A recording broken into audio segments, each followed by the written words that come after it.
What's going on, guys? Welcome back to Boots to Boots. I'm Steve Maclin. And I'm Deonna Purrazzo. And we are joined by our guest today, Daniel Diamond Hands Amesbury. Did you get it right this time? Well, you're a pro ice hockey enforcer. You've also been an ice horse champion. Yep. You boxed a little.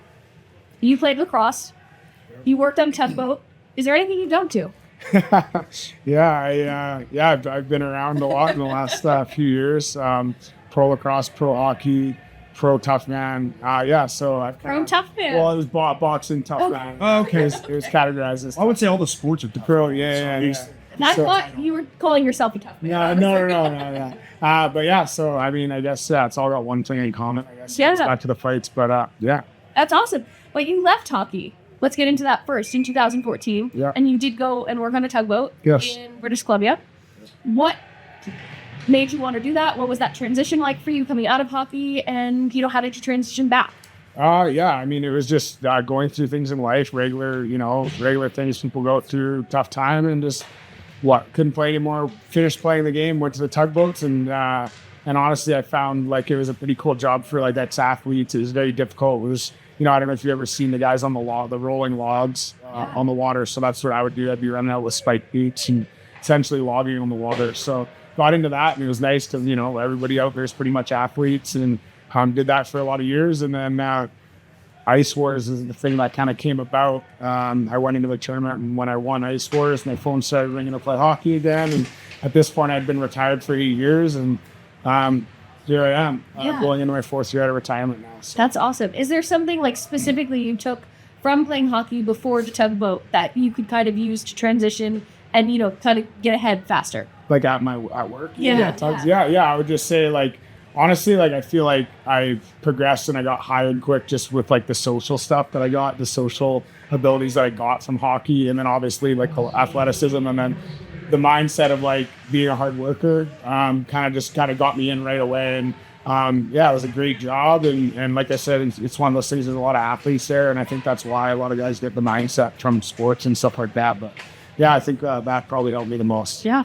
And then you got back into hockey, and then you're known for fighting. How did you get the name Diamond Hands? That was just kind of just came about through, I've cut a lot of people with my hands, I guess. It's kind of, they're kind of sharp. I got these sharp little knuckles. Yeah, I don't know why. They're just, over the years, they kind of built up that way. And I just tend to cut lots of people, and, that's kind of how it came about, and continued on with Ice Wars and stuff like that. So now everybody calls me Diamond Hands. It's not a bad moniker to have. So like being the Diamond Hands, then like you have that mindset of going into hockey and you're getting prepped for a game. Like where do you put yourself in the zone? What are you listening to? What are you doing? What's your routine? Probably what you would expect me not to be listening to. I'm listening to more like meditative, like calming stuff, because like I have plenty of energy. Like I have plenty of energy. So for me, it's trying to like chill a bit, relax, and just kind of be in a calm state. And like honestly, just I feel like my days are less about getting hyped up and more about dialing in and making sure I'm focused and kind of calm.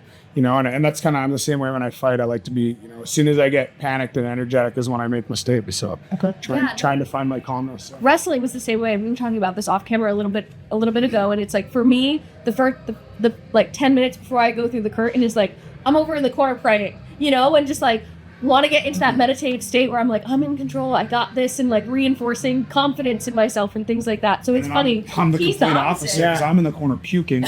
I'm calm all day, and then as soon as it's like maybe about a match before us ready to go and I have to go out the curtain, that's my least favorite part of wrestling. Really? That anxiety hits, and I'm puking in the corner. I'm constantly going over what we have to do and what's planned, but then once I'm at the curtain, I'm normal. Yeah. So like, that's where I find myself. But then as a fighter, then when you're on the ice, you're getting into these fights, and they are obviously backing up your team. You're helping your team that way, enforcing the law pretty much. Say, hey, don't fuck with my guys. Yeah. But do you ever find yourself having to deal with where the fighting is good, but then it's detrimental to the team? And I feel like that's why I think it's important to find the calmness. You know what I mean, and not kind of. I feel like that's like a thing I would do a lot more when I was younger. Doing it at the wrong time. I feel like as you get older, you start to. Your coach doesn't really have to tell you, when's the right time, when's the wrong time. And, at the end of the day, if you're winning by 3 goals and you lose a fight, next thing you know, they're winning. You know what I mean? Like, that's kind of how the energy works. So there's things you can do you know, there's reasons to do it and reasons not to. But yeah, I think that's kind of why I try and find the calmness. So, you know, when I get a stick over the wrist, I don't necessarily make the mistake of going after it right away. Work smarter. Wait and get them later. Yeah. Work smarter, not harder. Exactly. Yeah. On this podcast, the whole concept of it is talking about big transitions. For Steven was taking off his combat boots and putting on wrestling boots. But you've been given a second chance at hockey almost. I think that's fair to say, right? And so what is something that you learned this time around that maybe you wish you had implemented the first time? Yeah, this is like an easy one for me. And it's just like, honestly, just the biggest thing I have that I didn't have before is like gratitude.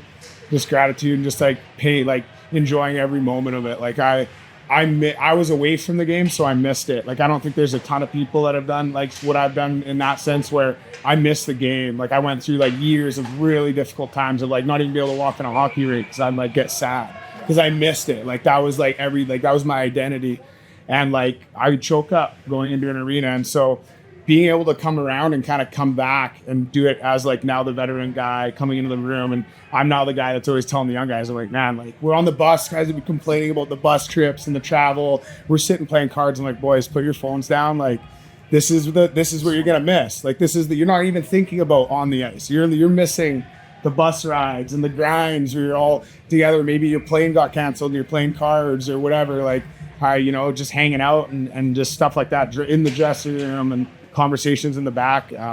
I feel like that's the stuff. And it's just like, now I'm doing it the second time, I'm just a lot more present. Yeah. And I'm just enjoying the ride as it comes and knowing that it's not going to be here forever. But, you know, that between that and then just knowing like rewards come from the amount of work you put in. And I feel like I like writing things down, you know, putting my goal on the wall, saying it out loud every day. Like, Manifest it. Yeah, if you come to my hotel, like every night, I'm like, just write it out. Whatever, you know, like Bart Simpson, I call it. I go Bart Simpson. So whatever I want to manifest, I write it out. Bart Simpson, you know, just looking at all the stuff I had in the hotel the last couple of days. But yeah, and match it with hard work. And I feel like the universe will provide you with whatever you want, whatever you need or whatever you want. We were talking about it last night. You said you had been contacted for a tryout.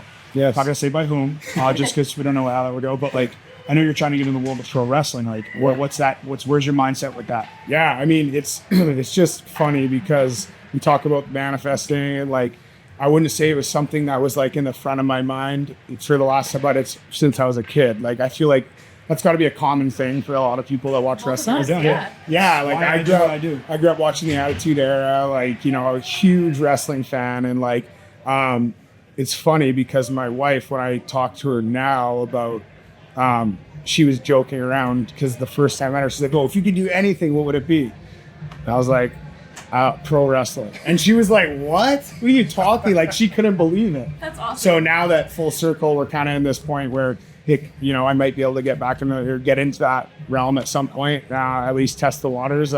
Pretty cool. And I just feel like it's just, you know, manifestation, things just come and just the universe works in stream. Best advice I can give you is take the opportunity and make the most of it. Yeah. Enjoy it. That's the best. To me and to my wife, it's the best job in the world. It is a way it's led us to where we are now with our platform. It got us to meet a bunch of people and did us sit here and an interview with Sue, and just like, it's cool to see that one. Amazing. Yeah. Super cool. Yeah. Just to wrap up, you know, we're here at the Heroes Cup. It benefits Tunnel Towers. What does it mean to you to be giving back and giving your time to Tunnel Towers? I was literally just on the phone, like almost in tears talking about this. Just because like what these guys are willing to do, like they're the ones that show up on our worst days. You know what I mean? So if there's anything I can do to just be here and just support it, like I don't, you know, like, and that's why I said, you know, whatever you can do to support this, like do it, because these are the men and women that are showing up on our worst days. And like, to me, like, yeah, like some of the stuff these guys do on a day-to-day basis is it's the ultimate fight, you know, and they just do it, and they go home and they go to their families, they do it again the next day. So I can't be more grateful for the people that are here and this whole organization, what they're doing and who they're helping. I'm just so grateful to be here and be able to be a part of it. Well, we're so grateful for your time today. Thank you so much for chatting with us, and it's so great to be here and so great to meet you. Yeah, thank you. Hopefully we share the ring soon. Yeah, that'd be amazing. Amazing. You know? We can train a little bit at Darren's school. Yeah, let's do it. I'll meet you there. Do it. Yeah. Thank you so much. Yeah, thank you so much. Yeah, appreciate it. It's awesome. Thanks. Thank you for listening. Thank you for watching. Please like, subscribe, and listen wherever you get your podcasts. This is Boots. We'll be talking to you. Addie Soldier. It's very